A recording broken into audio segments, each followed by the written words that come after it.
solid defensive effort against Villanova. I know it was an outmatched team, but just reflecting on the first 3 games with your defense, what did you like the most?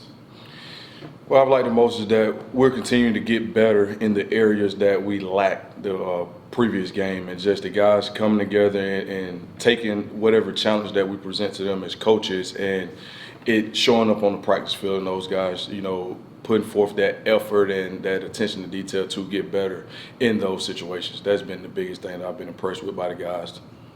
Gus talked about after the game last night that he thought that first half was probably the most perfect half of that the defense could have played, limiting them about 38 yards and 1 total yard passing. I mean, what was your assessment of how you guys came out of the gate, in that game last night? So the biggest challenge to the guys was, 1, start fast, and I challenged the D-line to dominate the line of scrimmage, all right? And that was from snap 1, because I told them the first couple games we dominated at times, but we need to dominate early and often, and I think we did that up front, which allowed us to do some different things coverage-wise and twist-wise on third downs that kept those guys off balance. And so starting fast was the biggest thing that we wanted to do, and I think those guys did that. They answered the bell for sure.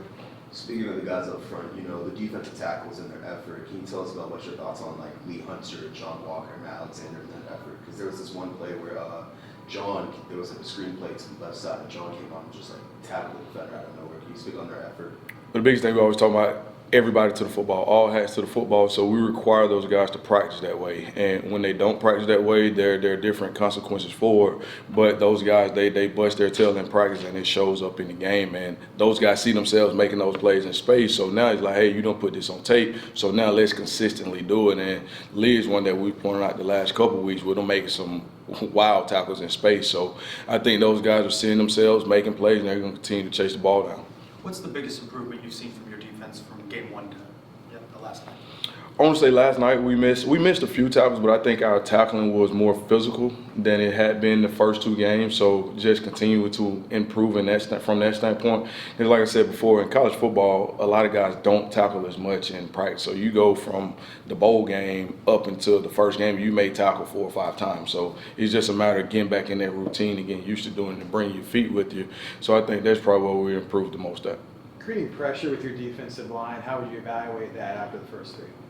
I think they've done a pretty good job affecting the quarterback, and that's something that the 3 things that we talked about was stopping the run, which give you an opportunity to affect the quarterback, and in return you can create some turnovers. And so I think those guys are taking the challenge on first and second down of stopping the run, and that's creating some third and long situations. That's how we was able to be successful yesterday, last night, because there were so many 3rd and 7, 3rd and 8, 3rd and 10s, and now I'm not gonna say it's easy to play defense at that distance, but it's a whole lot easier to get off the field on 3rd and 8 than it is on 3rd and 2.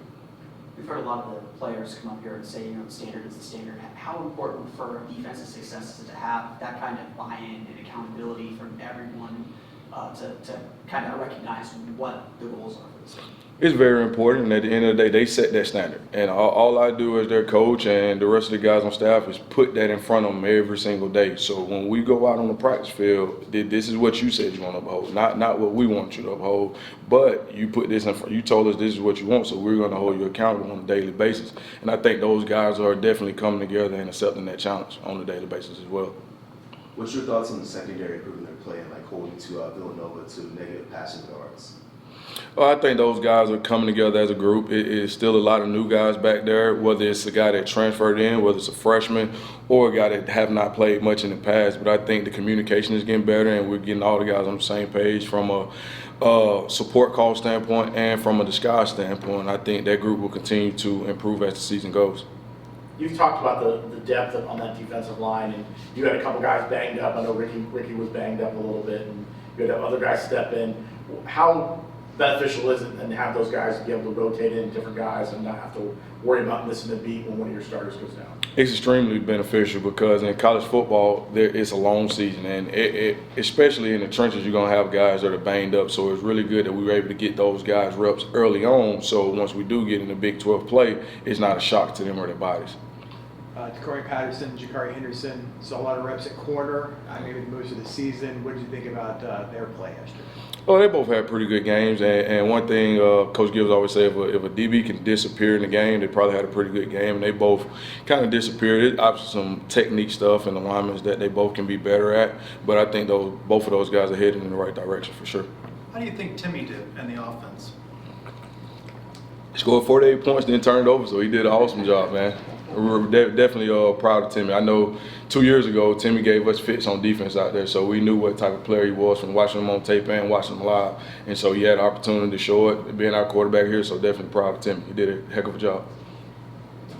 Can you ask us about Brandon Marshall's, more specifically his like performance on the field, specifically his pass breakup in the second half? Pass breakup or drop His pick? pass breakup. Or drop pick. Drop pick. Let's get that clear.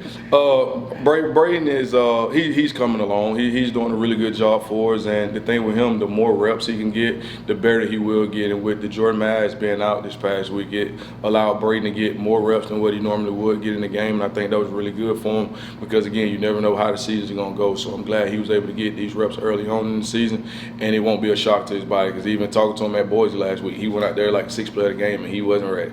He was ready. He was nervous as crap, but he was able to finally kind of settle down and just understand that it's still just football, man. Get the call off the sideline and go execute. All right, you're gonna win some, you're gonna lose some, but keep a level head, and I think he's done that thus far.